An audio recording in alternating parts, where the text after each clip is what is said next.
Hello everyone, कैसे हैं आप सभी। मैं आशा करती हूँ आप सभी स्वस्थ होंगे। आज हम यहाँ पर बात करने वाले हैं जो हमारा फोर्थ रहता है पार्ट यूटेट में गणित का। तो यानी कि मैथमेटिक्स के जो हमारे 30 क्वेश्चन आते हैं, आज हम उसको सोल्व करेंगे। जो हमारा सोल्ड पेपर रहेगा यहाँ पर 2021 का क्वेश्चन दिया हुआ है 191 क्वेश्चन से स्टार्ट है हमारा। 1 डिवाइड बाई ब्रैकेट में 1 + 1 डिवाइड बाई फिर ब्रैकेट फिर 1 + 1 डिवाइड बाई 1 + 1 बाई 2 यानी कि डिवाइड बाई 2 फिर है यहाँ ब्रैकेट लगे हुए। अब देखिएगा इसके अंदर हमारा जो रूल लगता है वो कौन सा रूल होता है, बोर्ड मास रूल होता है। क्या होता है? बोर्ड मास रूल होता है। तो इसके अंदर सबसे पहले हमें ब्रैकेट सॉल्व करने होते हैं।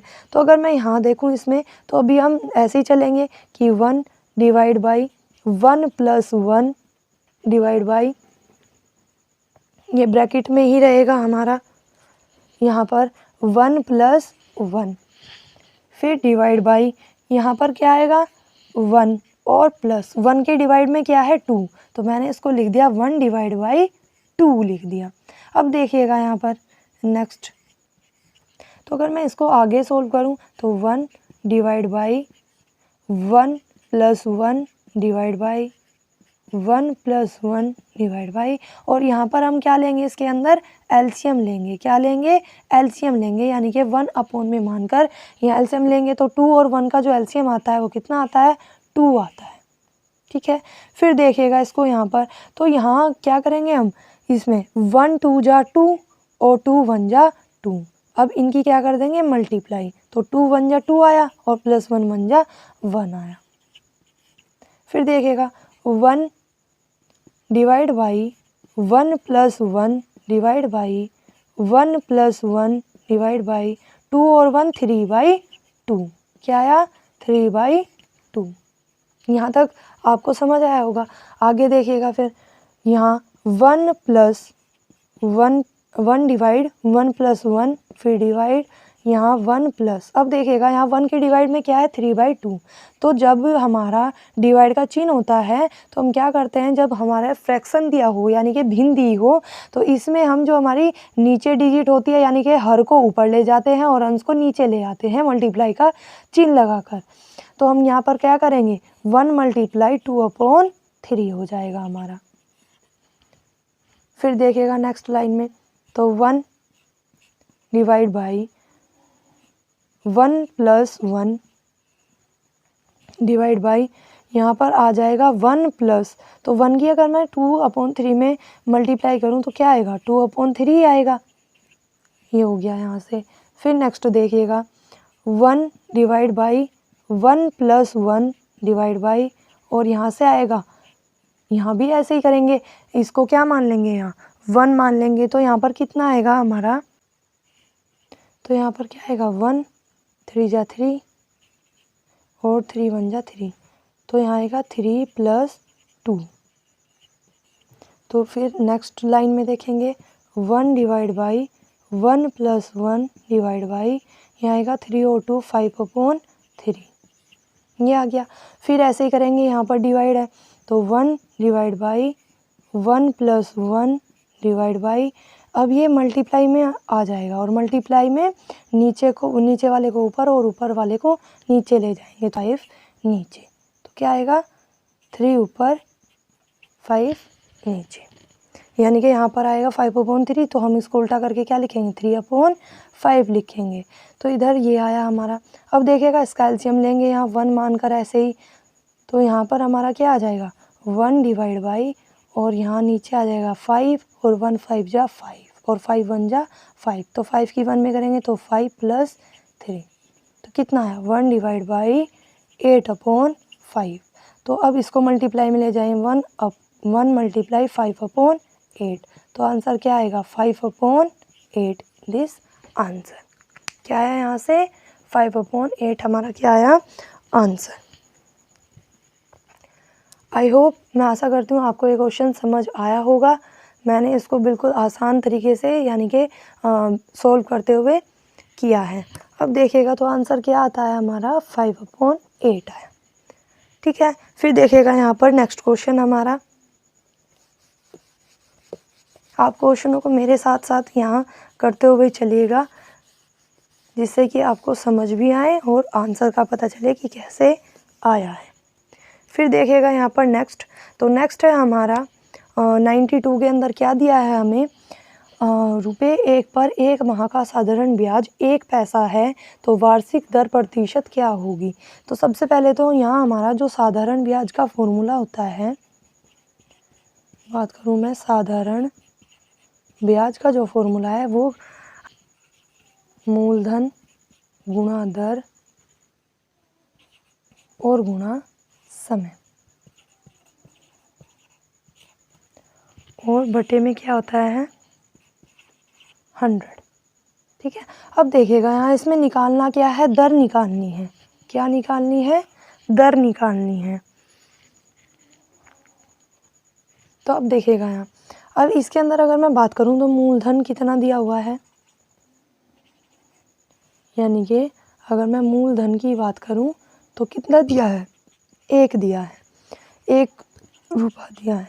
फिर देखिएगा यहाँ पर ब्याज यानी कि साधारण ब्याज की मैं बात करूँ तो यहाँ मुझे ऐसा सिंपल इंटरेस्ट कितना दिया हुआ है, 1 पैसे। अगर मैं यहाँ बात करूँ 1 पैसे के अंदर कितना रुपया होता है हमारा, 1/100 रुपीज़ होते हैं। तो यहाँ 1 है, यहाँ अपॉन 100 है, तो क्या आएगा, 2 अंक हैं, यहाँ पर 2 अंक है तो 2.0 लग जाएगी, यानी कि 0.01 रुपये आ जाएगा यहाँ पर।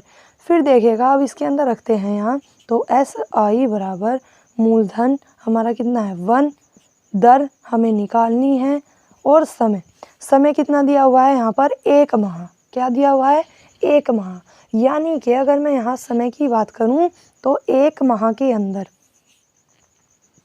यानी कि 1 माह में, तो यहाँ अगर मैं पूरे साल की बात करूँ, अगर यहाँ वर्ष देकर रखता तो मैं यहाँ सिंपल यानी कि 1 ईयर लिख देते, यानी कि ईयर में होता है। तो ये कितना है हमारा 1/12, यानी कि 12 महीनों में से सिर्फ 1 माह की बात की गई है। तो यहाँ पर जो हम रखेंगे यानी कि समय कितना रखेंगे 1/12, और अपॉन क्या रखेंगे 100। अब देखिएगा अगर मैं SI की बात करूँ तो SI कितना दिया हुआ है 0.01 इज इक्वल्स टू 1 मल्टीप्लाई दर मल्टीप्लाई ये अपॉन ऊपर, और यहाँ नीचे आ जाएगा 12 मल्टीप्लाई 100। अब देखिएगा अगर मैं यहाँ से इसकी पॉइंट हटा दूँ तो कितना आ जाएगा 100 आ जाएगा। फिर ये अगर मैं यहाँ पर जैसे हमें लिखा हुआ है तो हम क्या करेंगे, अब क्रॉस मल्टीप्लाई इसकी इसमें और इसकी इसमें, तो यहाँ 1 है तो 1 की अगर मैं 12 में करूँ तो कितना आएगा 12 मल्टीप्लाई 100, और इधर 100 की करूँ तो कितना आएगा 1 1 जा 1, और 1 की 100 में करेंगे तो 100, और मल्टीप्लाई दर क्या आ जाएगा, ये आ जाएगा इधर और ये आ जाएगा इधर, 1 1 जा 1, तो इसकी हम 100 में करेंगे, 1 के अंदर तो कितना आएगा 100। अब मेरे को क्या निकालनी है, यहाँ दर निकालनी है, ये इसकी मल्टीप्लाई में है, तो मल्टीप्लाई से कहाँ जाएगा, डिवाइड में जाएगा। तो हम क्या लिखेंगे इसे यहाँ पर, यानी कि 12 मल्टीप्लाई 100 और अपॉन 100 इज इक्वल्स टू दर। तो यहाँ 100 से 100 कट गया, तो दर जो आई हमारी वो कितनी आई यहाँ पर, यानी कि 12%। कितनी आई 12%। आशा करती हूँ आपको ये समझ आया होगा। तो आप इसका यहाँ से यानी कि मेरे साथ साथ करते हुए चलिएगा, देख लीजिएगा एक बारी। यानी कि इसके अंदर एक क्वेश्चन यहाँ हमारा सिंपल इंटरेस्ट से बनता है, यानी कि साधारण ब्याज से या फिर चक्रवृद्धि ब्याज से। फिर देखिएगा यहाँ पर नेक्स्ट है हमारा, तो उसके अंदर जो ऑप्शन आएगा वो क्या आएगा, डी। वह सबसे बड़ी संख्या जिसका हजारों में सन्निकटन करने पर 5000 प्राप्त होगा। तो यहाँ देखिएगा तो 5000 के पास सबसे पास यानी कि कौन सी संख्या यहाँ लिखी गई है, यानी कि जो सबसे पास है। तो अगर मैं यहाँ बात करूँ तो सबसे पास क्या लिखी गई है इनमें से, तो 5000 के जो पास आती है वो हमारी 5001 है, 5499 है, और 5999 है, और 5500। लेकिन बड़ी पूछी है, तो अगर मैं बात करूं यहाँ पर तो बड़ी में हमारी कौन सी होगी यहाँ, यानी कि ये तो 5000 से 5000 से ज़्यादा बड़ी है, तो 5000 के पास पूछी है इसने कि हज़ारों में क्या हो इसके पास हो, तो वो हमारी कौन सी संख्या होगी यहाँ पर 5001। क्या होगी 5001। फिर देखिएगा नेक्स्ट क्वेश्चन, यदि A B C D E 5 क्रमागत विषम संख्याएं हैं तो उनका औसत क्या होगा। अब देखिएगा, सबसे पहले तो हमको ये समझना है कि विषम संख्या हम किसे बोलते हैं। विषम संख्या हमारी क्या होती है, जो यानी कि डिवाइड नहीं होती, किससे, 2 से डिवाइड नहीं होती। तो क्या आती है, 3 आती है हमारी, 5 आती है, 7 आती है, 9 आती है, 11 आती है। तो ये क्या है, हमारी विषम संख्याएं हैं। अब देखिएगा यहाँ पर ये दिया कि 5 क्रमागत विषम संख्या है तो उनका औसत। तो 5 क्रमागत कैसे लेंगे, तो सबसे पहले तो हम मान लेंगे x। अब इसने क्या बोला है, यहाँ ए बी सी डी में लेना है हमको, तो हम यहाँ पर क्या लेंगे, a, सम को जोड़ेंगे तो कितना आएगा, a+2, a+4, a+6 और a+8। यानी कि इसके अंदर क्या आएगा, a+2, a+4, a+6, a+8 आएगा। ये क्या हुई हमारी 5 क्रमागत संख्या। और कैसी संख्या, विषम संख्या। अगर मैं यहाँ 1 ले रही हूँ तो 1 + 2 करेंगे तो 3 आएगा। यहाँ पर 3 है तो यहाँ पर 1 + 4 करेंगे तो 5 आएगा, 1 + 6 करेंगे तो 7 आएगा और 1 + 8 करेंगे तो 9 आएगा। यहाँ तक आपको समझ आया होगा। तो ये कैसी संख्या है, हमारी विषम संख्या। कैसी संख्या, विषम। अब इसने क्या पूछा है, इनका औसत।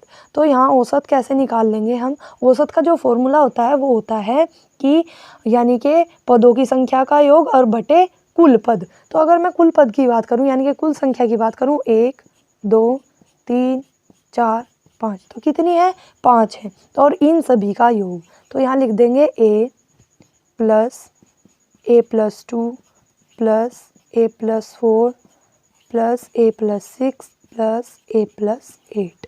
इज वस्तु क्या आ जाएगा यहाँ पर हमारा, यानी कि 5 आ जाएगा। अब देखेगा, एक ए तो ये रही हमारी, एक ए ये रही, तो 2 3 4 और 5, तो कितनी ए आ गई यहाँ पर, 5 ए आ गई। फिर प्लस करेंगे, 4 और 2 6, 6 is 12, 12 और 8 20, आ गया 20 और अपॉन 5 आ गया। अब देखिएगा यहाँ पर, तो मैं अगर यहाँ इसको डिवाइड करूँ या फिर इसके बटे में लूँ इसको, अब अलग अलग यहाँ बटे में ले लेंगे इसके, तो ये कैसा आएगा, 5a/5 और प्लस 20/5। तो 5 से 5 को डिवाइड कर देंगे, 5 1 जा 5, 5 4 जा 20। तो हमारे पास जो आएगी वो क्या आएगी, a+4 आएगी। क्या आएगी, a+4। यानी ये जो आंसर होगा वो कितना होगा, a+4 होगा। फिर देखिएगा नेक्स्ट यहाँ, गणित विषय की वर्तमान NCERT पुस्तकें की अनुशंसाओं को ध्यान में रखकर लिखी गई हैं। यानी कि किस अनुशंसा को ध्यान में रखकर ये लिखी गई हैं, तो 2006 में CBSE या 2006 में राज्य बोर्ड द्वारा, या राष्ट्रीय पाठ्यचर्या की रूपरेखा 2005 या राष्ट्रीय शिक्षा नीति के द्वारा। तो ये किसके द्वारा लिखी गई है, यहाँ पर राष्ट्रीय पाठ्यचर्या के आधार पर लिखी गई हैं। फिर देखिएगा नेक्स्ट क्वेश्चन यहाँ पर कि गणित में शिक्षार्थी की रुचि और अभिवृत्ति को परखने के लिए निम्नलिखित में से कौन सी मूल्यांकन नीतियाँ प्रयुक्त हो सकती हैं। तो सबसे पहले अगर हम बात करें, सबसे पहले तो क्या करेंगे, हम जांच करेंगे कि किस में उसकी रुचि है, किस में उसकी अभिवृत्ति है। तो जांच सूची 2 के अंदर आया है। फिर करना है हमको पोर्टफोलियो, तो पोर्टफोलियो भी 2 के अंदर आया हुआ है। फिर देखेंगे यहाँ इसके अंदर लिखा है कागज पेंसिल परीक्षा, तो ऐसा तो नहीं होता। उससे पहले हमें क्या बनानी पड़ती है, एक परियोजना बनानी पड़ती है और फिर कक्षा की सहभागिता उसमें की जाती है। तो इसके अंदर क्या आएगा, सी ऑप्शन। क्या आएगा, सी ऑप्शन। नेक्स्ट देखिएगा फिर यहाँ से गणित में दुश्चिंता के लिए निम्नलिखित में से कौन सा घटक उत्तरदायी नहीं है। तो गणित में दुश्चिंता के लिए परीक्षा पद्धति, विषय की प्रकृति, पाठ्यचर्या, तो इसमें जो हमें लग रहा है कि नहीं है तो वो हमारा कौन सा है, लिंग। यानी कि ना तो लड़का लड़की में हम भेद कर सकते हैं कि लड़का नहीं सीख सकता या लड़की नहीं सीख सकती, ऐसा नहीं है। यानी कि इसके अंदर क्या है, यहाँ उत्तरदायी घटक कौन सा नहीं है, लिंग। फिर देखेगा 98 क्वेश्चन, निम्न में से क्या वर्तमान में गणित शिक्षण की एक प्रमुख समस्या है। गणित शिक्षक की शिक्षण विधियाँ क्या है, गणित शिक्षण की शिक्षण विधियाँ या फिर गणित उपकरणों को प्रयोग करने की अक्षमता या कक्षा संचालन की योग्यता या शिक्षण विधियों का ज्ञान। तो इसके अंदर क्या होगा, यहाँ प्रमुख समस्या क्या है, शिक्षण विधियों का ज्ञान, यानी कि कुछ अध्यापक ऐसे होते हैं जिनको शिक्षण विधियों का ज्ञान नहीं होता है। फिर देखिएगा नेक्स्ट क्वेश्चन, यहाँ गणित के समावेशी कक्षा कक्ष में दृष्टि बाधित शिक्षार्थियों की आवश्यकताओं को संबोधित करने के लिए आपकी क्या नीति होगी। तो क्या होगी, शिक्षार्थियों को विशेष शिक्षक के पास भेजेंगे, उनके लिए वैकल्पिक अध्यापन अधिगम और आकलन पद्धति की अभिकल्पना करेंगे, गणित के बदले कोई दूसरा विषय दे देंगे, गणित में उच्च अंक प्राप्त करने वालों के साथ उनके जोड़े बना देंगे। यानी कि इसके अंदर क्या है, इसने दृष्टि बाधितों की बात की है, तो इसमें कौन सा आएगा हमारा, यानी कि समावेशी शिक्षा के अंदर, तो इसमें उनके लिए आकलन, वैकल्पिक अध्यापन अधिगम और आकलन पद्धति की अभिकल्पना करेंगे। कौन सा ऑप्शन सही है इसके अंदर, बी ऑप्शन सही होगा। फिर देखिएगा नेक्स्ट यहाँ पर कि रेखीय व्यंजक के योग में एक बहुत सामान्य त्रुटि देखी जाती है, जैसे 6x + 2 = 8x। इस प्रकार की त्रुटि को क्या कहते हैं, संकल्पनात्मक त्रुटि या फिर लापरवाही त्रुटि। तो इसके अंदर क्या है, यहाँ संकल्पना, यानी कि जोड़ घटा में जब भी कभी कोई प्रॉब्लम होती है तो उसके अंदर क्या होता है, वहाँ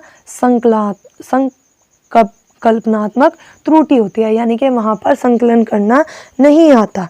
देख लो, संकलन मीन्स क्या होता है, जोड़ना, तो इसको जोड़ना नहीं आ रहा है, तो इसलिए कौन सी त्रुटि है इसके अंदर, संकलनात्मक त्रुटि है। फिर देखिएगा नेक्स्ट क्वेश्चन इसमें हमारा, तो ये दिया है, एक ऋणात्मक परिमेय संख्या का गुणन प्रतिलोम है कि एक धनात्मक परिमेय संख्या। एक ऋणात्मक परिमेय संख्या 0 और 1, अगर कोई ऋणात्मक परिमेय संख्या का गुणन प्रतिलोम है तो यहाँ गुणन प्रतिलोम क्या है, उल्टा हो जाएगा, तो वो भी तो हमेशा जब वो ऋणात्मक परिमेय संख्या है तो वो भी एक ऋणात्मक परिमेय संख्या इसके अंदर आएगा। फिर इसमें नेक्स्ट क्वेश्चन यानी कि 102 वाला क्वेश्चन, फलों के एक सलाद की रेसिपी के लिए 1/2 कप चीनी की आवश्यकता है। फलों को इसी सलाद की एक अन्य रेसिपी के लिए 2 बड़े चम्मच चीनी की आवश्यकता है। यदि 1 बड़ा चम्मच 1/16 कप के समतुल्य है तो पहली रेसिपी को कितनी अधिक चीनी की आवश्यकता है, यानी कि 1/2 कप चीनी की आवश्यकता है। तो अगर उसने एक बड़ा चम्मच किस में डाल दिया, 1/16 है, तो 2 बड़े चम्मच के लिए क्या होगा, 2 कितना होगा, 2 बड़े चम्मच के लिए ये पूछा है, तो इसको हम कैसे करेंगे यहाँ, तो इसमें हमारा क्या आएगा, ये है कितना 1/2 के लिए, तो 1/2 हम इसमें क्या कर देंगे, 2 की मल्टीप्लाई, यानी कि 1 के लिए तो कितना है 1/16, तो 2 के लिए कितना होगा 2 × 1/16, तो यहाँ से क्या आ जाएगा 2/16 आ जाएगा। अब हमारे पास एक बड़ा कप की इतने की आवश्यकता है और कितनी अधिक चीनी की आवश्यकता है, तो इसमें से क्या करेंगे, इसको माइनस कर देंगे, तो 1/2 यहाँ लिखेंगे 1/2 - 2/16, तो यहाँ पर 2 और 6 का क्या लेंगे, हम एलसीएम लेंगे, तो कितना आएगा 16 आएगा, कितना आएगा 16। अब देखिएगा हम इसको यहाँ पर डिवाइड भी कर सकते हैं, यानी कि 2 × 1 = 2 और 2 × 8 = 16, तो हमारे पास फिर क्या आ जाएगा यहाँ पर 1/2 - 1/8। अब देखिएगा अगर मैं यहाँ एलसीएम लूँ 8 और 2 का, तो कितना आएगा 2 × 4 = 8, 2 × 1 = 2, 2 × 2 = 4, 1, और यहाँ 2 × 1 = 2 और 1, तो यहाँ कितना है हमारा 2 × 2 = 4, 4 × 2 = 8, यानी कि 8 आ गया एलसीएम। तो कितना आएगा यहाँ से 2 × 4 = कितना होता है 8 होता है, और 8 × 1 = 8 होता है, तो 4 × 1 = 4 -1 × 1 = 1, तो 4 में से 1 गया, हमारा कितना आया 3/8, ये क्या हो गया इसका आंसर, यानी कि कितने कप की आवश्यकता होगी, तो इसमें जो ऑप्शन रहेगा हमारा वो क्या रहेगा 3/8 कप की आवश्यकता रहेगी, यानी कि इतनी अधिक चीनी। 103 क्वेश्चन दिया गया है। इसके अंदर क्या है कि आंकड़े 9, 8, 4, 3, 2, 1, 6, 4, 8, 10, 12, 15, 4, 3 का परिसर है। तो यहाँ पर देखिएगा तो जो हमारा परिसर है यानी कि जो रेंज है, इसका फॉर्मूला होता है कि जो सबसे बड़ी संख्या और सबसे छोटी संख्या, यानी कि जो हमारे पास यहाँ पर आएगा कि रेंज इक्वल्स टू क्या रहेगा, सबसे बड़ी संख्या और माइनस सबसे छोटी संख्या। तो सबसे बड़ी संख्या क्या है 15 और सबसे बड़ी संख्या क्या है 15 और सबसे छोटी है 1। तो 15 माइनस 1 कितना आएगा 14, यानी कि परिसर जो आएगा हमारा वो क्या आएगा हमारा 14। अब देखिएगा नेक्स्ट क्वेश्चन, यहाँ पर एक आलेख जो ऐसे आंकड़ों को प्रदर्शित करता है जो प्राय सतत रूप से समय अवधि के अनुसार बदलते रहते हैं निम्न है। अब देखिएगा यहाँ पर अगर मैं बात करूँ दंड आलेख, तो दंड आलेख क्या रहते हैं, जो समय अवधि के अनुसार बदलते रहते हैं, यानी कि दंड आलेख क्या कहलाते हैं हमारे, जो समय अवधि के अनुसार बदलते रहते हैं। फिर देखिएगा नेक्स्ट क्वेश्चन यहाँ पर हमारा, मानव शरीर में लगभग 100 बिलियन सेल कोष हैं, इस संख्या को घातांक के रूप में लिखा जा सकता है। अब देखिएगा यहाँ पर जो हमारा 1 बिलियन है उसमें हमारे कितनी संख्या आती है, तो जो 1 बिलियन होता है यानी कि 1 बिलियन किसके बराबर होता है, 10 की पावर 9 के बराबर होता है। तो अगर मेरे को यहाँ निकालना है 100 बिलियन, क्या निकालना है हमें यहाँ, यानी कि 100 बिलियन, तो क्या करेंगे 10 की पावर 9 और मल्टीप्लाई कर देंगे 100 में, हो गया। अब देखिएगा यहाँ पर अगर मैं ये लिख रही हूँ यहाँ, तो हमारा क्या आएगा 10 की पावर 9 आएगा। अब 100 को मैं क्या लिख सकती हूँ, मल्टीप्लाई 10 की पावर 2 लिख सकती हूँ, यानी कि इसके अंदर कितनी जीरो है, 2 जीरो है। अब देखिएगा हमारे पास एक फॉर्मूला आता है कि a की पावर m मल्टीप्लाई a की पावर n, तो क्या हो जाता है a की पावर m प्लस n हो जाता है, क्या हो जाता है m प्लस n। तो यहाँ पर देखा मल्टीप्लाई में दी हुई है, a क्या है यहाँ पर सेम है, m और n क्या है यहाँ पर अलग अलग, तो क्या लगेगा 10 की पावर 9 और प्लस 2, तो कितना आ जाएगा यहाँ पर 10 की पावर 11 आंसर। ये क्या आ गया हमारा 10 की पावर 11 आंसर। तो इसके अंदर हमारा कौन सा रहेगा 10 की पावर 11 रहेगा। फिर देखेगा नेक्स्ट यहाँ पर 106 क्वेश्चन, तो अगर मैं इसकी बात करूं तो इसमें क्या दिया गया है कि रमेश के पास निम्न तीन बर्तन हैं, जिसमें दिया गया है कि 1 क्या है त्रिज्या r और ऊंचाई क्या है h। अब देखिएगा यहाँ पर अगर मैं बात करूं तो इसके अंदर हमारा आता है बेलन का आयतन, क्या आता है बेलन का आयतन। अब देखिएगा तो ये आता है पाई आर स्क्वायर एच आता है, तो पाई आर स्क्वायर की एच क्या होता है बेलन का आयतन होता है। तो इसके अंदर हमें आर दिया गया है एच दिया गया है, किसके अंदर ए बर्तन के अंदर, तो यहाँ पर जो फॉर्मूला आएगा पाई और आर का स्क्वायर आ जाएगा और एच। फिर देखेगा बी, तो इसमें दिया गया है यहाँ पर हमें 2r और h बाई 2, तो यहाँ पर क्या रख लेंगे 2r और h बाई 2 दिया गया है, तो कैसे आएगा हमारा, तो इसमें हमें यहाँ पर दिया गया है कि 2r और h बाई 2, तो हमारे पास क्या आएगा पाई और त्रिज्या कितनी दी गई है यानी कि 2r, तो हम r स्क्वायर है तो r का स्क्वायर कर लेंगे मल्टीप्लाई h बाई 2, तो यहाँ से हमारे पास क्या आएगा पाई 4r square multiply h by 2, तो 2 से हम 4 को डिवाइड करेंगे तो 2 आ जाएगा, तो पाई 2r स्क्वायर मल्टीप्लाई यहाँ पर क्या आएगा पाई r स्क्वायर h आएगा इसका हमारा। अब देखिएगा यहाँ सी बर्तन के लिए, तो सी बर्तन के लिए दिया गया है विमाएँ दी गई हैं आर आर एच, तो यहाँ पर विमाएँ दी गई हैं यानी कि इसमें हमें ना तो पाई आएगा और ना ही हमारा आर आएगा, तो हमारा क्या आएगा ओनली आर मल्टीप्लाई आर और एच दिया गया है, तो क्या आ जाएगा आर स्क्वायर एच आ जाएगा हमारे पास। तो हमारे पास यहाँ पर अगर मैं आरोही क्रम की बात करूँ तो सबसे छोटा कौन सा है हमारा सी, तो सी क्या है सबसे छोटा है। फिर देखेगा हम तो फिर क्या है हमारा पाई आर स्क्वायर एच यानी कि ए है, और फिर हमारा क्या है इसके बाद बी है, क्या है बी, तो ये कौन सा है हमारा 3, ये कौन सा है 1 और ये कौन सा है हमारे पास यहाँ पर 2 यानी कि 3 1 2। तो ऑप्शन की अगर हम बात करें तो ऑप्शन क्या आएगा हमारे पास 3 1 2 ऑप्शन आएगा। फिर देखेगा नेक्स्ट 107, इसमें दिया गया है कि ठोस को एक आकार से दूसरे आकार में बदलने पर नए आकार का आयतन, तो अगर यहाँ हम ठोस की बात करें तो ठोस में क्या रहता है हमारा आयतन और आकार दोनों क्या रहते हैं हमारे निश्चित रहते हैं। यानी कि आयतन भी और आकार भी दोनों क्या रहते हैं हमारे, निश्चित रहते हैं। फिर देखेगा तो यहाँ पर क्या रहेगा, जब निश्चित है तो क्या रहेगा यहाँ पर, वही रहता है, यानी कि समान रहेगा। फिर देखेगा 108 क्वेश्चन, इसमें दिया गया है 0, फिर दिया गया है PQRS और ये क्या है, पूर्णांक है। तो निम्न में से कौन सबसे छोटा है। तो देखेगा यहाँ पर तो हमारे पास 0 दिया गया है, फिर क्या दिया गया है, P दिया गया है, Q, R और S दिया गया है। अब देखेगा ये 0 है तो ये क्या हो गया यहाँ पर 1, ये 2, ये इसको क्या मान लेंगे हम यहाँ पर 3, इसको 4। तो हमारे पास जो वैल्यू आई यानी कि P इक्वल हमने 1 ले लिया, Q इक्वल हमने 2 ले लिया और R इक्वल हमने 3 ले लिया, और अगर मैं यहाँ S की बात करूँ तो S इक्वल 4 ले लिया।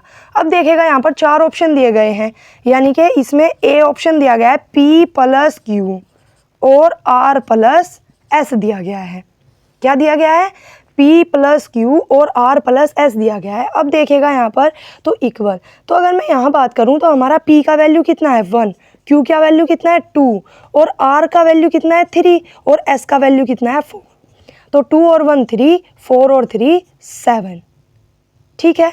फिर देखेगा यहाँ पर बी ऑप्शन क्या दिया गया है कि P प्लस S और Q प्लस R दिया गया है। अब इसमें वैल्यू पुट करेंगे तो P का वैल्यू 1, S का वैल्यू 4 और Q का वैल्यू 2 और R का वैल्यू दिया गया है हमें 3। तो 4 और 1 5 आ जाएगा और 3 और 2 5 आ जाएगा, 5 1 जा 5, तो कितना आ जाएगा यहाँ पर 1 आ जाएगा। फिर देखेगा यहाँ पर सी ऑप्शन क्या दिया गया है कि Q प्लस S दिया गया है और P प्लस R दिया गया है। तो देखेगा यहाँ पर तो Q कितना है हमारा, यानी कि 2 दिया गया है, S कितना है हमारा 4 दिया गया है और P 1 है और R है हमारा 3। तो 4 और 2 कितना है 6 और 3 और 1 कितना है यहाँ पर 4। तो मैं इसको 2 से डिवाइड कर सकती हूँ, 2 2 जा 4 और 2 3 जा 6, यानी कि 3/2 आ जाएगा। फिर देखेगा यहाँ पर डी ऑप्शन, तो जो हमें डी ऑप्शन दिया गया है इसके अंदर क्या दिया गया है कि R प्लस S और P प्लस Q दिया गया है। तो यहाँ पर देखेगा R का वैल्यू कितना है हमारे पास यहाँ, यानी कि 3 है और S का वैल्यू कितना है 4, P का वैल्यू कितना है 1, Q का वैल्यू कितना है 2। तो यहाँ पर 7 अपॉन कितना आ जाएगा 3। अब देखेगा यहाँ पर क्या बताना है हमको कि निम्न में से सबसे छोटा कौन है। तो देखेगा अगर मैं 7 से 3 को डिवाइड करूँ तो 0 पॉइंट समथिंग कुछ वैल्यू आएगी, तो 7 4 जा 28, ये आएगा 0.4। ये हमारा 1 है ही यहाँ पर, अगर मैं रियल नंबर में लेके आऊँ यहाँ पर वास्तविक संख्या में 200 इसको डिवाइड करूँगी यानी कि 3 को, तो 1 पॉइंट कितना आ जाएगा 5 आ जाएगा। कितना आ जाएगा 1.5।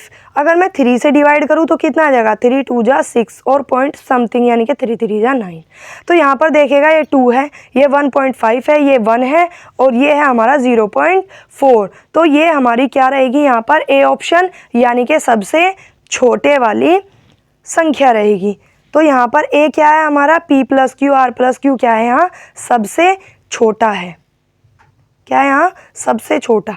फिर देखेगा यहाँ पर इसके अंदर क्या दिया गया है L और पैरेलल दिया गया है, यानी कि समांतर दिया गया है किसके M के। तो हमें A और B का यहाँ पर वैल्यू निकालना है, किसका वैल्यू निकालना है A और B का। अब देखेगा यहाँ पर तो इसके अंदर अगर मैं बात करूँ तो हमें कौन से कोण दिए गए हैं, यानी कि जो कोण दिए गए हैं A और B, ये क्या है अंदर की ओर कोण है, तो इसलिए क्या है ये अंत्य कोण है। और कैसे कोण है एकांतर, तो इसका क्या रहेगा एकांतर अंत्य कोण रहेगा। फिर देखेगा यहाँ 110, इसमें दिया गया है एक त्रिभुज की भुजाओं की लंबाई सेंटीमीटर में 10 और 6.5 तथा A है, जहां A एक पूर्णांक संख्या है, A का न्यूनतम मान हो सकता है। तो यहाँ पर ये दिया गया है। तो अगर मैं यहाँ न्यूनतम की बात करूँ तो सबसे पहले तो जो त्रिभुज है इसके अंदर क्या होता है, ये कंडीशन होती है कि A प्लस B बड़ा होना चाहिए किससे C से। तो A और B का वैल्यू हमें दिया गया है, कितना दिया गया है कि 10 और प्लस 6.5, और जो यहाँ पर C है वो कितना दिया गया है हमें A दिया गया है। अब देखिएगा अगर मैं यहाँ पर इसको ऐड करूँ यानी कि 6.5 और 10 को ऐड करूँ तो ये आ जाएगा हमारे पास। तो यहाँ से 5, यहाँ 6 और 1, तो कितना आया हमारा 6.5, बड़ा है यहाँ ए से, तो इसने पूछा है यहाँ पर छोटा मान, तो इससे क्या चाहिए, छोटा मान चाहिए, तो इससे छोटा मान और सबसे छोटा भी होना चाहिए, न्यूनतम भी होना चाहिए। तो देखिए यहाँ पर ये भी छोटे ही मान हैं, लेकिन यहाँ सबसे छोटा कौन है, 3 है, तो ऑप्शन क्या रहेगा हमारा, ए ऑप्शन रहेगा। फिर देखिएगा नेक्स्ट क्वेश्चन, इसमें दिया गया है कि यदि x प्लस वाई का, यदि यहाँ पर कि x प्लस वाई का मीन्स क्या है यहाँ पर, मल्टीप्लाई कितना है, 15% को हम कैसे लिखेंगे, यहाँ 100 लिखेंगे, बराबर दिया गया है क्या कि x माइनस वाई का 25%, ये दिया गया है, ठीक है, ये दिया गया है हमारे पास। अब देखेगा यहाँ पर ये क्या है, यहाँ पर मल्टीप्लाई में है, तो जो हमारे पास बराबर से मल्टीप्लाई में होता है वो क्या जाएगा, यहाँ पर अपॉन में चला जाएगा इधर की साइड, तो क्या आ जाएगा, यहाँ अगर मैं बात करूँ तो x प्लस वाई और x माइनस वाई, यानी कि आ गया हमारे पास यहाँ डिवाइड में। फिर देखेगा इधर क्या है, ये 1500 है, ये मल्टीप्लाई में, तो ये भी इधर का क्या में आएगा, डिवाइड में आएगा, तो ये क्या है हमारा 25 और 100 तो इधर था ही, ये मल्टीप्लाई में, तो ये भी क्या आएगा, डिवाइड में आएगा, तो क्या 15/100। अब देखेगा जब भी हमारे पास डिवाइड में आता है तो हम क्या करते हैं, यानी कि जो हमारा हर रहता है उसको ऊपर और अंश को नीचे, यानी कि डोमिनेटर को ऊपर और नोमिनेटर को नीचे, तो हमारे पास क्या आएगा यहाँ पर 25/100 मल्टीप्लाई 100/15 आ जाएगा। अब देखेगा 100 से 100 क्या हो रहा है, यहाँ पर कट रहा है, अब हम इसको और इसको काटेंगे, तो 5 3 जा कितना होता है 15 और 5 5 जा कितना होता है 25, तो देखेगा यहाँ पर ये आया कि x प्लस वाई और x minus y equals to 5/3। तो यहाँ पर अगर मैं बात करूँ तो यहाँ कि x हमें कितना लेना है 5 और y कितना लेना है 3, तो एक बार तो हम क्या करेंगे कि 5 - 3 यानी कि 5 + 3 करेंगे और एक बार 5 - 3 करेंगे, तो यहाँ पर कितना आ जाएगा कि 5 + 3 8 आ जाएगा और 5 में से 3 गया 2 आ जाएगा, तो 2 4 जा 8, तो कितना आ गया यहाँ पर 4 आ गया, कितना आया 4। अब देखेगा इसने हमें प्रतिशत में पूछा है, तो 4 का अगर मुझे परसेंटेज निकालना है यहाँ पर प्रतिशत में, तो 4 × 100, 4 × 100 तो कितना आ जाएगा यहाँ पर, ये आ गया हमारा 400% इसका आंसर। आई होप आपको समझ आ रहा होगा। अगर आपको वीडियो अच्छी लग रही है तो आप वीडियो को लाइक करिएगा और सेशन को शेयर करिएगा और चैनल को सब्सक्राइब कर लीजिएगा, जिससे कि नोटिफिकेशन आपके पास आसानी से पहुंच पाए और आप हेल्पफुल वीडियो देख सकें। फिर देखिएगा यहाँ पर नेक्स्ट दिया गया है हमें, तो इसका क्या रहेगा यहाँ पर 400 आंसर। फिर है 112 हमारा, इसके अंदर क्या दिया गया है यहाँ पर कि 6 क्या दिया गया है 7/8 कि 7/8। फिर दिया गया है दूसरी संख्या 6/7 और फिर दिया गया है 8 पूछा है, यानी कि इसके अंदर अगर मैं बात करूं तो हमारे पास यहाँ पर कितना आ जाएगा, तो 8 ऊपर चला जाएगा 7 नीचे, तो यहाँ क्या आएगा 6 × 8/7 माइनस इधर क्या होगा हमारा, यानी कि इसमें हमारा 6 ऊपर रहेगा और 7 आ जाएगा नीचे, तो 6/7 × 8 आ जाएगा।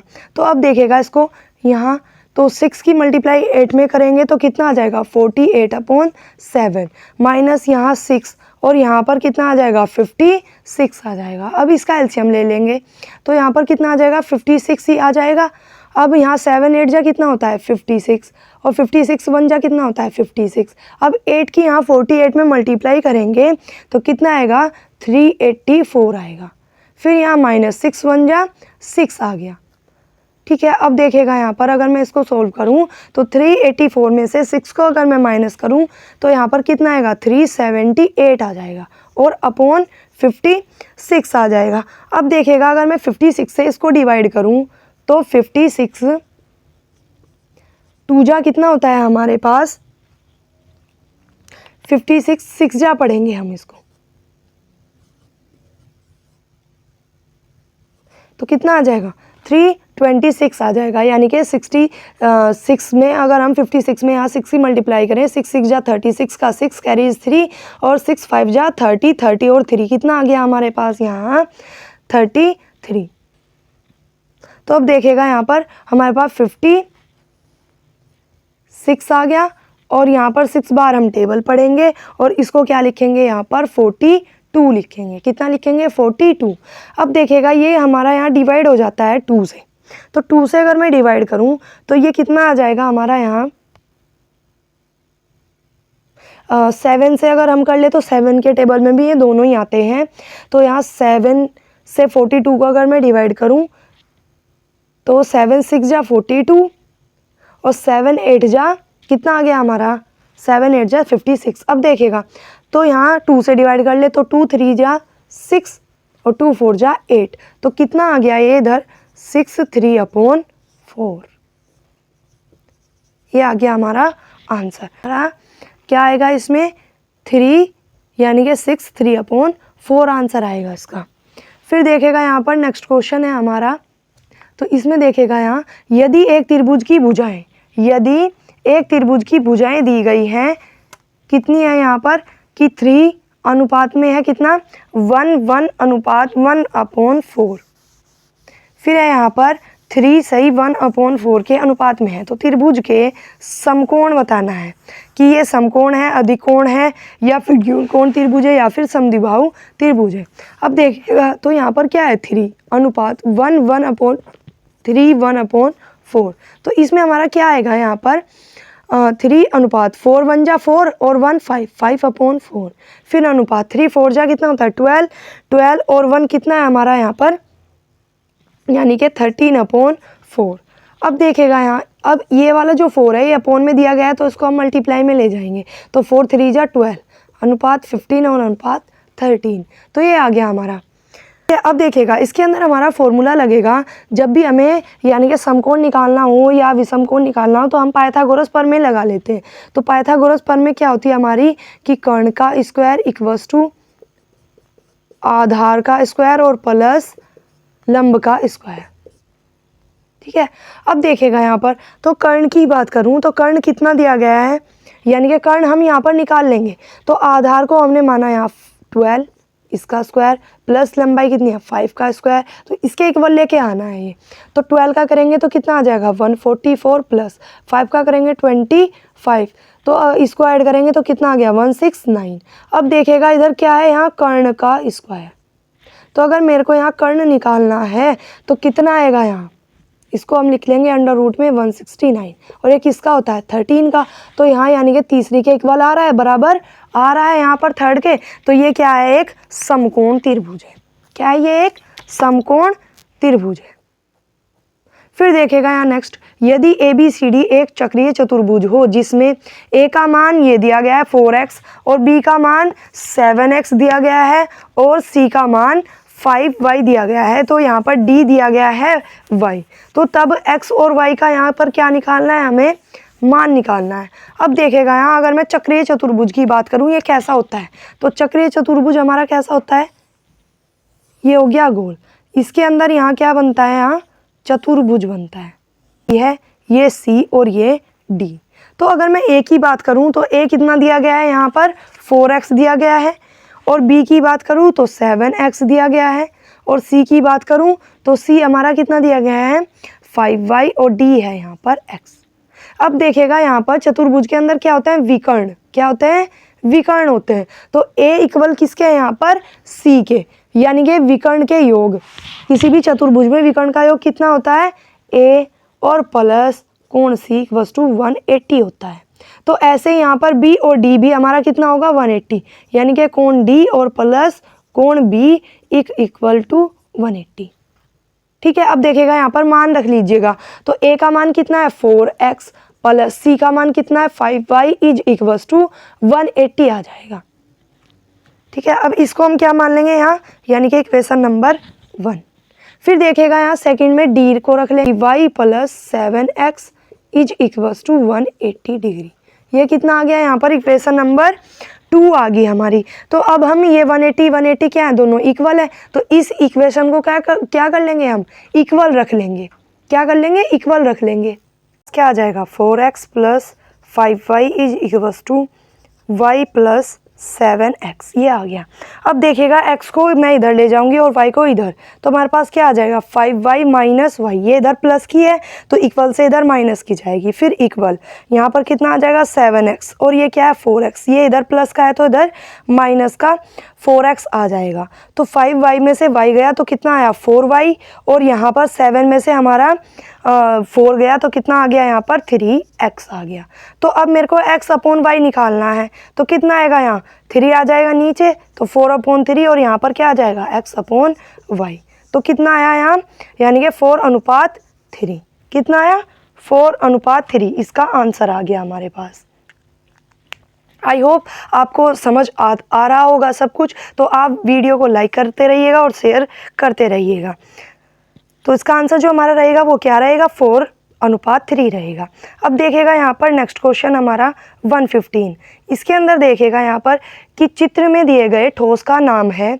तो यहाँ पर ये चित्र दिया गया है, ये कैसा है यहाँ पर, इसके अंदर अगर मैं इसकी बात करूँ तो ये कैसा है हमारा, यानी कि आयताकार है, और इसके अंदर क्या बने हुए हैं, पिरामिड बना हुआ है। क्या है पिरामिड, यानी कि जो शंकु के आकार का होता है या त्रिभुज में होता है उसको हम क्या बोलते हैं यहाँ पर पिरामिड। अब देखिएगा ये कैसे लग रहा है, अगर मैं इसको यहाँ पर खड़ा कर दूं तो कैसा पिरामिड बन रहा है, यानी कि द्वि पिरामिड बन रहा है, एक साइड वाला इधर वाला और एक आगे और पीछे वाला। तो ये कैसा है यहाँ पर आयताकार पिरामिड है।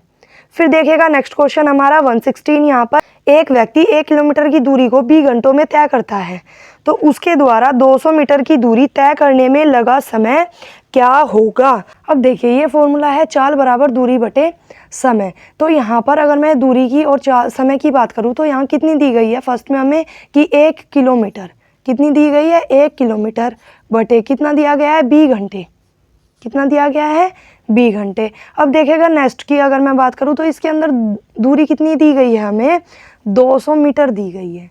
कितनी दी गई है 200 मीटर। अब अगर मैं चाल के अंदर बात करूँ तो चाल भी मुझे काय में निकालनी है, यहाँ मीटर में निकालनी है। होता है 1 मीटर में कितना होता है 1000 किलोमीटर होता है। तो चाल equals to A multiply 100/B आ जाएगा। तो अब यहाँ अगर मैं चाल रखूँ तो चाल क्या आ जाएगी, यानी कि A और B। तो यहाँ पर जो हमारा B है वो कहाँ चला जाएगा ऊपर की तरफ, यानी कि 1000 मल्टीप्लाई क्या आ जाएगा A/B आ जाएगा। ये आ गया हमारा, क्या आ गया 1000 A/B।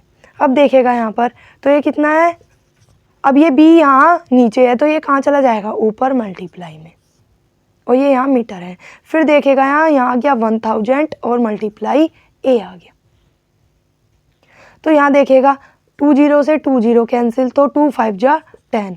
तो जो हमारा यहाँ आंसर आया कि B/5 घंटे, कितना आया B/5 घंटे, यही हमको यहाँ पर निकालना था। तो अगर मैं इसकी आंसर की बात करूँ तो आंसर क्या आया है हमारा इसके अंदर B/5 घंटे आया है। फिर देखेगा यहाँ 107 क्वेश्चन को, इसमें दिया गया है यदि 2 + √3 = A, फिर 2 - √3B और इक्वल्स टू किसके दिए गए हैं 1 के इक्वल। अब देखेगा यहाँ तो A की बात करूँ, A इधर मल्टीप्लाई में है तो ये दोनों इक्वल किसके हैं 1 के इक्वल है। तो यहाँ से मैं क्या रख लूँगी 2 + √3 और ये आ जाएगा A = 1 और दूसरा आ जाएगा 2 - √3 B = 1। अब देखेगा यहाँ पर तो A का है में है यहाँ मल्टीप्लाई में, B का है यहाँ मल्टीप्लाई में, तो ये यहाँ अपोन में चला जाएगा। तो ये जो नेक्स्ट इक्वेशन आएगी 2 + √3 = 1/A और यहाँ पर नेक्स्ट आ जाएगी 2 + 2 - √3 और A/B आ जाएगी। तो यहाँ निकालना क्या है हमें कि 1/A और 1 + 1/B निकालना है। तो A का मान कितना है 2 + √3 है और B का मान कितना है +2 और -√3। अब देखेगा माइनस से माइनस यानी कि एक प्लस में है और एक माइनस में है, तो ये क्या हो गया हमारा कैंसिल, और 2 और 2 कितना आ गया हमारा 4, यानी कि 1/A और +1/B की जो वैल्यू आएगी वो कितनी आएगी यहाँ पर 4 आएगी। कितनी आएगी 4 आएगी। अब देखेगा नेक्स्ट यहाँ पर तो इसके अंदर मैं बात करूँ एक वर्ग की भुजाओं की संख्या, कितना दिया गया है कि एक वर्ग की भुजाओं की संख्या का एक घन के किनारों की संख्या से अनुपात है। तो इसमें देखेगा यहाँ एक वर्ग की भुजाओं की संख्या, तो एक वर्ग में कितनी भुजाएं होती हैं, हमारे पास 4 भुजाएं होती हैं। और अगर मैं यहाँ पर बात करूँ घन के किनारों की, तो घन के किनारों के अंदर कितना आता है हमारा, यानी कि 12। तो वर्ग की भुजाएं कितनी है, 4, और किनारे कितने हैं, 12। तो अनुपात पूछा है इसका, यानी कि वर्ग की भुजा और बटे घन के किनारे का अनुपात। तो भुजा कितनी है, 4, और घन के किनारे कितने होते हैं हमारे, 12। तो और यहाँ पर आ जाएगा 4 3 जा 12, तो कितना आ गया 1:3, यानी कि 1:3 आ गया इसका आंसर। तो यहाँ पर कितना आया 1:3, यानी कि C answer is right answer. फिर देखेगा नेक्स्ट हमारा निम्नलिखित में से किस अक्षर में अक्षैतिज और ऊर्ध्वाधर दोनों ही सममित रेखाएं हैं। यहाँ देखेगा सबसे पहले तो हमको ये समझना है कि ऊर्ध्वाधर और अक्षैतिज होती क्या है।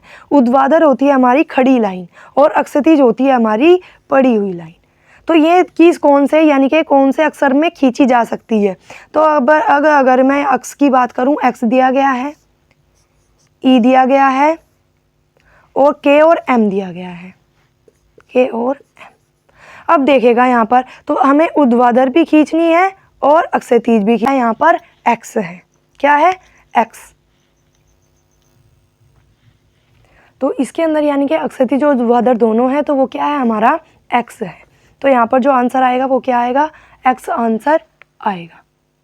फिर देखेगा नेक्स्ट यहाँ पर कि 120 है जो हमारा, कि 100 की पावर कितना दिया हुआ है 1/2, और फिर दिया हुआ है यहाँ पर मल्टीप्लाई 0.001 की पावर कितना है 1/3।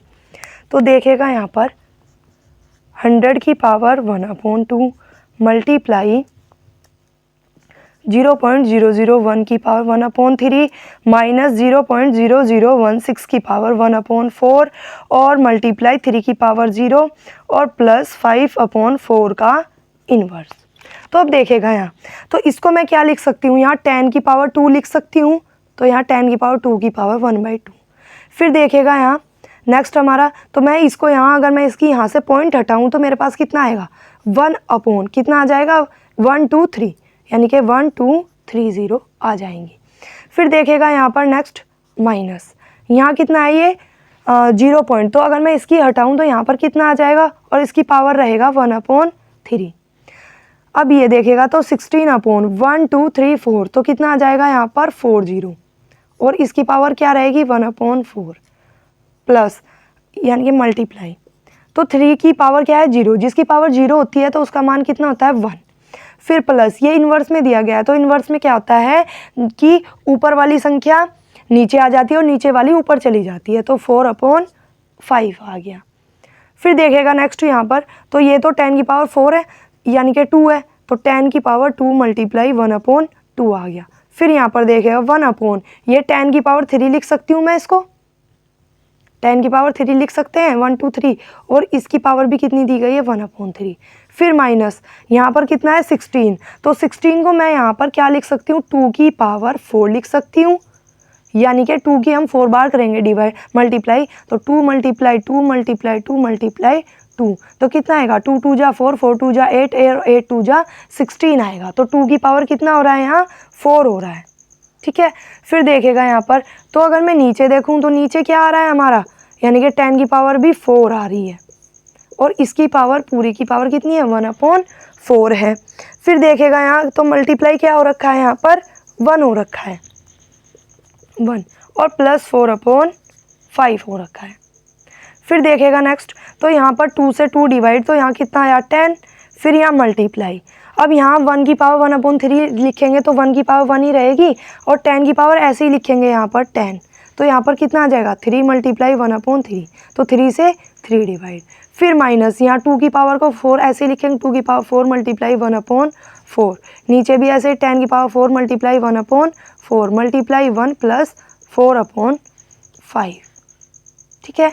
फिर देखेगा यहाँ, तो ये तो 10 ही हमारा मल्टीप्लाई, 3 से 3 कटा तो 1/10 आ गया, माइनस यहाँ पर 4 से 4 डिवाइड, तो यहाँ आ गया 2/4 से 4 डिवाइड 2/10, और यहाँ मल्टीप्लाई 1 करेंगे तो ये तो एज इट इज़ ही रहेगा। तो यहाँ मल्टीप्लाई 1 + 4/5, ये आ गया हमारा यहाँ तक। अब देखिएगा यहाँ पर नेक्स्ट 10 डिवाइड हो गया, तो यहाँ पर कितना बचा हमारे पास 1, और माइनस कितना 2/10, और प्लस मल्टीप्लाई 1 और प्लस 4/5। तो अगर मैं यहाँ पर इसकी मल्टीप्लाई 1 में करूँ तो हमारे पास यही आएगा एज इट इज़। तो ये आ गया यहाँ पर 1 - 2/10 और प्लस 4/5,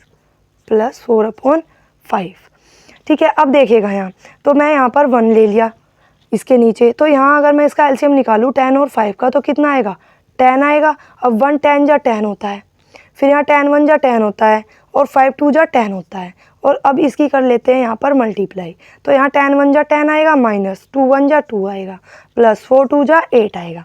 10 और 8 कितना होता है हमारा 18, तो 18 - 2/10, तो 18 में से अगर मैं 2 करूँ तो 16/10। अब देखिएगा अगर 10 से मैं डिवाइड करूँ इसको तो कितना आएगा 1.6 आएगा। कितना आएगा 1.6। तो इसका जो हमारा आंसर रहेगा तो क्या रहेगा 1.6 रहेगा, यानी कि ए आंसर। आई होप आपको सभी क्वेश्चन समझ आए होंगे, 30 के 30 क्वेश्चन। अगर आपको कुछ भी डाउट हो तो आप कमेंट करके बता सकते हैं, कोई भी क्वेश्चन में अगर आपको डाउट रह गया हो। और आप वीडियो को लाइक करिएगा, शेयर करिएगा और सब्सक्राइब करना ना भूलिएगा। Thank you.